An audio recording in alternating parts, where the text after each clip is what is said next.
Digital উন্নয়নের নামে আওয়ামী লুটপাটে দেশে তহবিল ফতুরের পর স্মার্ট বাংলাদেশ গড়ার আওয়াজ।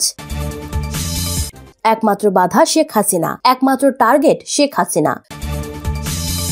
ডোনাল্ড লু কেন ঢাকায় আসছেন? প্রতিযোগিতামূলক নির্বাচন, প্রধানমন্ত্রী কি উদ্যোগ নেবেন? এবার দেখবেন বিস্তারিত সংবাদ।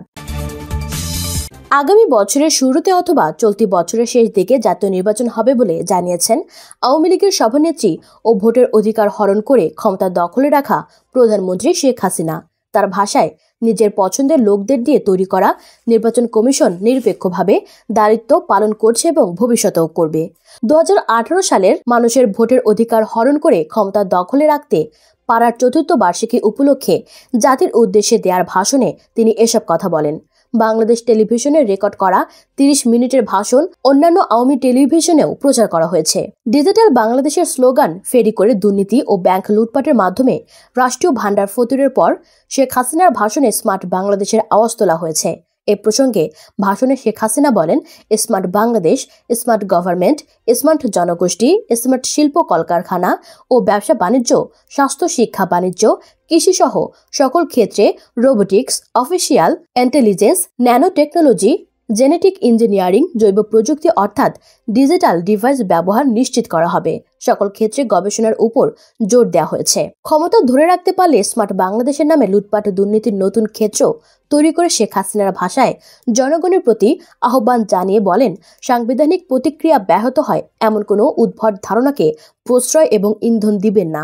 তার ভাষায়, যেসব রাজনৈতিক দল এবং গোষ্ঠী তাকে সমর্থন করেন তারাই গণতন্ত্র ও আইনের শাসনে বিশ্বাসী।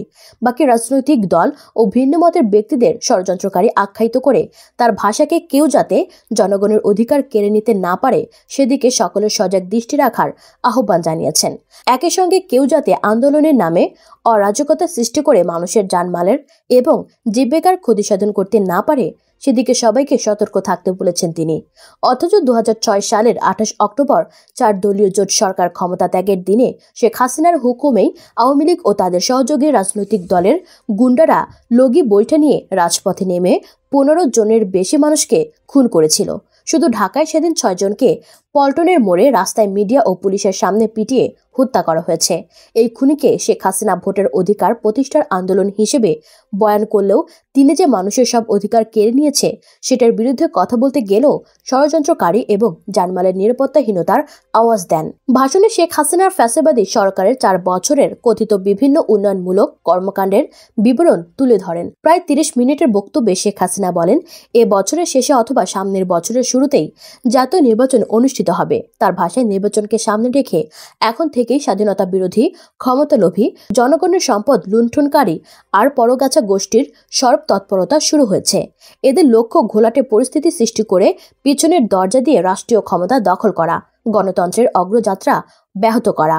বর্তমান ফ্যাসিবাদ থেকে দেশকে মুক্ত করার জন্য শান্তিপূর্ণভাবে প্রতিবাদকারীদের তিনি স্বাধীনতা বিরোধী, ক্ষমতালোভী, জনগণের সম্পদ লুণ্ঠনকারী আর পরগাছা বলে আখ্যায়িত করেছেন। শেখ হাসিনা বিরোধী দলগুলোকে ইঙ্গিত করে বলেন, এরা লুণ্ঠন করা অর্থ দিয়ে দেশ বিদেশে ভাড়াটে বুদ্ধিজীবী এবং বিবৃতিজীবী নিয়োগ করেছে। আওয়ামী লীগের বিরুদ্ধে কুৎসা রটিয়ে এবং সামাজিক যোগাযোগ মাধ্যমে এরা মিথ্যে এবং ভুয়া তথ্য দিয়ে জনগণকে বিভ্রান্ত করার চেষ্টা করছে।